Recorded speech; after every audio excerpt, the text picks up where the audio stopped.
Congratulations! Today is your day. You're off to great places. You're off and away. You have brains in your head. You have feet in your shoes. You can steer yourself any direction you choose.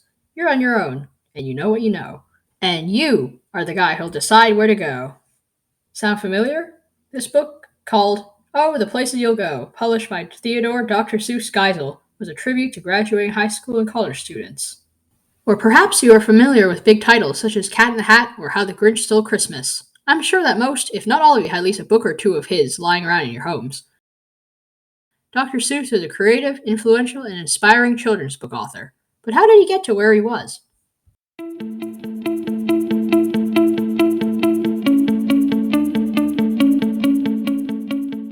Let's start from the beginning. Theodor Geisel was born on March 2nd, 1904 in Springfield, Massachusetts of the United States. Despite being born in the U.S., Geisel's family are of German descent. He was the only son of the family, but he had two sisters, one older and the other younger. In 1921, when Geisel was 17, he went to Dartmouth College in Hanover, New Hampshire. His grades weren't great. His averages were only C's and B's. His highest was an A in German, but even that dropped to a low B during the second semester. He began to realize that maybe academics were not for him. After graduating from Dartmouth, Geisel attended Oxford in 1925. Not even a year later, he had dropped out after getting sick of hearing his professors ramble on and on about Shakespeare and Jonathan Swift. Despite considering university to be a complete waste of time, Geisel met his first love, Helen Palmer, during his time there. Even though he dropped out, Helen chose to stay at Oxford to finish her own degree. 1 year later, he decided to give academics one more try at the Sorbonne with the help of a friend he had met back in Oxford. Just as quickly as he did in his previous university, Geisel dropped out of the Sorbonne.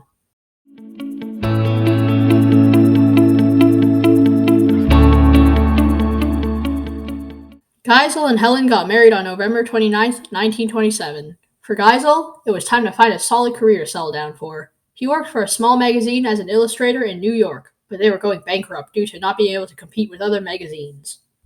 With Lady Luck on his side and the help of a small comic strip for a Flit advertisement, Geisel found himself drawing cartoons about bug spray by the millions for the next 17 years of his life.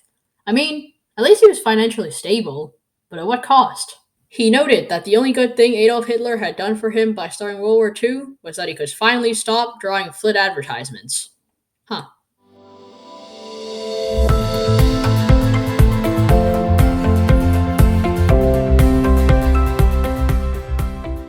His writing career didn't really boom until the early 1940s, when he published his first bestseller, Horton Hatches the Egg. Even before that, his first book published under his Dr. Seuss alias was And to Think That I Saw It on Mulberry Street, but even that didn't do as well.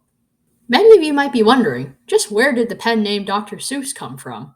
Well, doctor was to please his father, who wanted Geisel to become a doctor, and the Seuss came from his mother's surname. Everyone knows the bizarre book Green Eggs and Ham, right? But what about the origins of this weird yet lovable book? A friend of Dr. Seuss and fellow author Bennett Cerf made a $50 bet to see if he could write a book with only 50 words. Well, consider it done. Fun fact about the story How the Grinch Stole Christmas. It was the first book Dr. Seuss wrote featuring an adult protagonist who was also considered to be a bad guy. Geisel's life began to slowly go downhill after his wife was diagnosed with polio and another unknown disease that affected her fertility. In 1967, Helen took her own life by overdosing on sodium pentobarbital tablets. However, 8 months after her death, Geisel remarried with Audrey Demond, who worked with both him and Helen. Allegedly, there was an affair going on between the two of them, even when Geisel's first wife was still alive, but sick. But I won't go into too much detail about that. Final fun fact. Oh, the Places You'll Go was the last book Dr. Seuss ever published.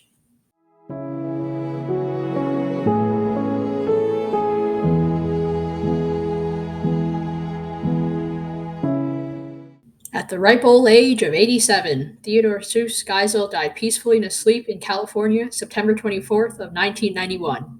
His entertaining yet inspiring stories and books are recognized all over the world by people of all ages, translated in over 20 languages for over 60 books. Oh, the places he went.